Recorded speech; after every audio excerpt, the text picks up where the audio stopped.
IIP party के सूत्रधार और आईआईपी पार्टी के राष्ट्रीय अध्यक्ष आईपी गुप्ता जी हमारे साथ हैं और सहरसा से पहली बार विधायक भी चुनकर आए हैं।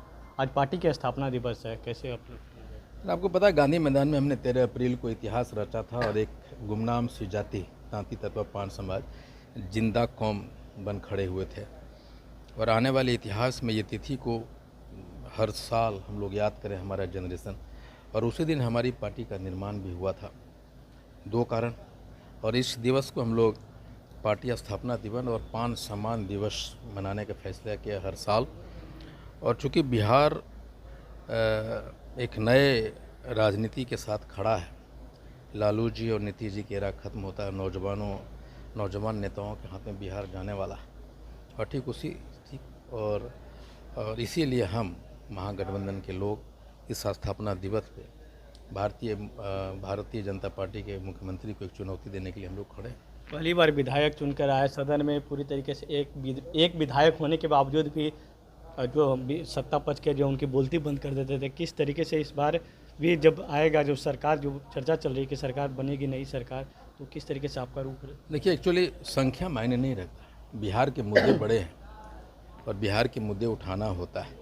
जब आप मुद्दे उठेंगे तो अलग दिखेंगे। और वही हमने कहा था कि जब पहली बार मैं विधानसभा का एंट्री करने वाला था तो लोगों ने हमसे एक क्वेश्चन पूछा कि आप तो गिनती के हैं महागठबंधन के लोग। तो मैंने कहा था कि भले हम लोग गिनती के, लेकिन बिहार के मुद्दे बड़े बड़े हैं।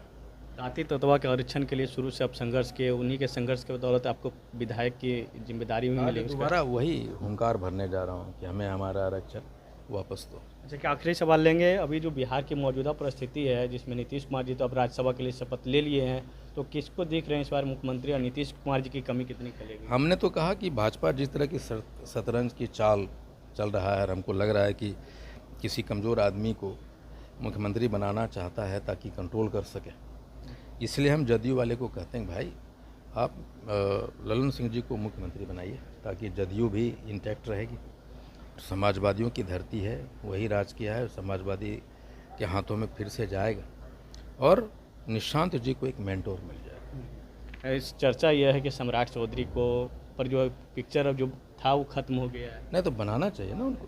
तो मैं कहा कि भाई सम्राट चौधरी का नाम आपने आगे किया है, माननीय मुख्यमंत्री भी ने किया है, तो इतना डिले काहे कर, इतना सस्पेंस क्यों क्रिएट कर रहे? तभी लगता है कि भैया कुछ गड़बड़ है। सम्राट चौधरी पे तो हमारा आरजेडी वाला भी ने कहा कि हम लोग वेलकम कर रहे हैं। आरजेडी वाले तो कर रहे हैं कि हमारे पाठशाला से ही पढ़ कर गए हैं, उनको हम तो चाहते हैं कि भाई वो आदमी बने। तो लेकिन वो वही चीज़ें हैं ना, उनको तो नीतीश कुमार जी कह चुके हैं इनको बनाओ, इंडिकेशन दे चुके हैं। उसके बाद में वो सारे शतरंज के पत्ते खोलने लग गए हैं भाजपा वाला। इसीलिए मैं कहता हूँ अगर नहीं बनाते हो इन 4 चेहरों में तो ललन सिंह जी को बनाए जदयू।